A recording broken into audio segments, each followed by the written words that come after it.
Welcome to the Deplorables tribe.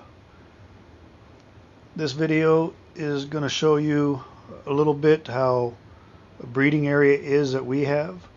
I would welcome comments on any tips or tricks that you might have done. If it helps others or gives others ideas, then great. My name is Bud Light, and my buddy is Bruce. Bruce, say hello.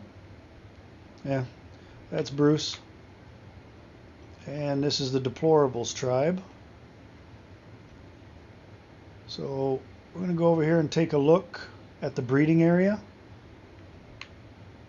And we've reserved this section right here.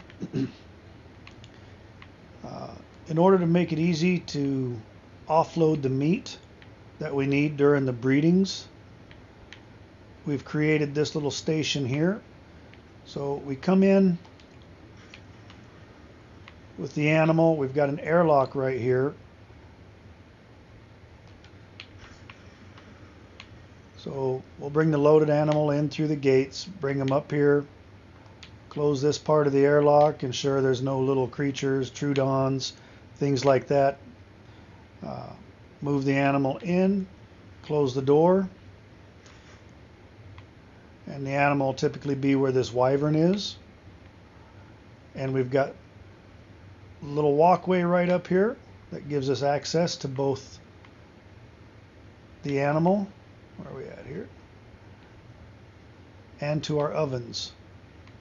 So from here I can reach all three ovens. Sorry for the lag there. Set myself up to reach all three ovens. And then with the wyvern close enough, I can access the inventory on the wyvern and also access the inventory of the ovens on the top shelf. So I can just get all of the meat out of the meat animal, turn around, and load up my ovens.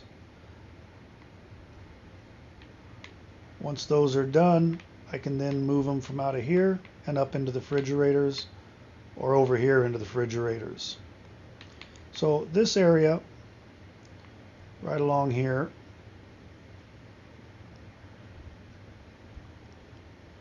is the breeding area. This is where we're going to lay down the eggs.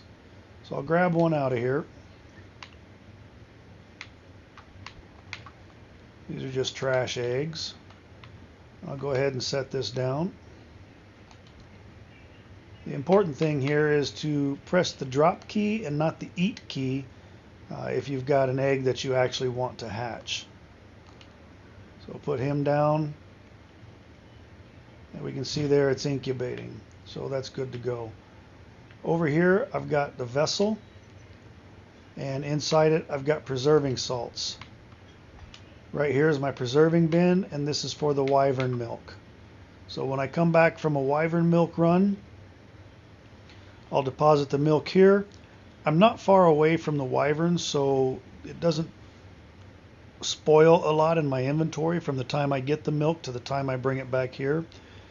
Usually I've got about 4 hours and 43 minutes once it's in here, but I may not use it for 4 hours. I just may have time in my day to go grab some, bring it back, put it in here. 4 hours later I may need to come back and grab that to do an imprint. Now when you move the milk into your inventory, you see the spoil timer goes down to 21 minutes. Move it back into the preserving bin, and it's back up to 3 hours and some odd 37, I think it says. So there's a bit of a difference, and if I let this spoil timer go down in the preserving bin to let's say 30 minutes, once I go to move it on my inventory, it's going to be about 30 seconds, if that. So the preserving salts in my inventory helps to delay it from spoiling until I can move it from the preserving bin down to the other end wherever the wyvern's at. And that electric down there is just about raised. I just imprinted on him about an hour ago. The other refrigerators, kibble, meat, berries, things like that, that I need while we're raising animals once they hatch, to hand feed them the meat, whatever is needed. you're looking at this egg and you're probably saying, okay, that's incubating. How is that incubating? Well, I go down here, and underneath this floor is a subfloor where I've got all my air conditioners.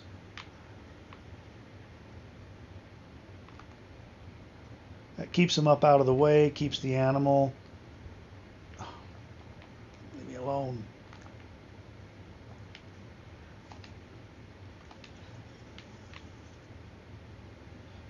Keeps the animal from popping out of the egg and getting stuck between the ACs and not being able to be fed. Makes it look a lot cleaner up here, a lot nicer, more aesthetically pleasing, if you will. What we've got over here is the offloading station. So when we bring an animal in, we got a couple of steps we can take them through. And it's not so bad where we're at right here, but we've lived in some places that did require an airlock because there were snakes, trudons, you name it, following us in. We've got the gates around here, and I finally got the railings underneath to fix the holes to keep things from getting in, but you never know what's going to spawn or drop in. So we bring the animal in, bring him into the airlock here, close the gate, make sure that there's nothing that's got in, then we open these gates, bring the animal in further where you see the wyvern sitting at right now.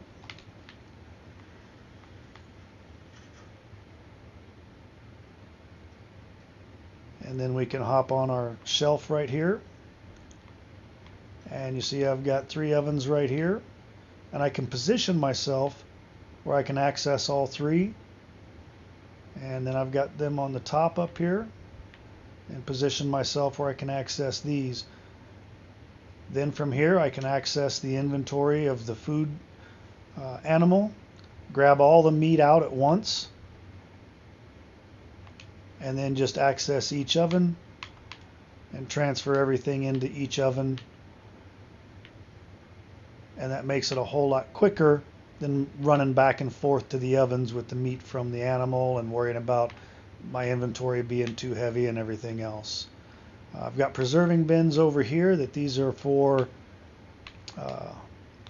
jerky, and I'll put cooked meat, cooked prime meat, whatever it is from over there. I'll keep them in here to keep my jerky up so I can make my kibble. Of course, my feeding troughs are right here, closest up to where the animals hatch and where they're kept at until they reach maturity. And that's it for the breeding area. If you've got any tips or suggestions, let me know. I'm all about trying to save time and effort when breeding the animals. Thanks for watching.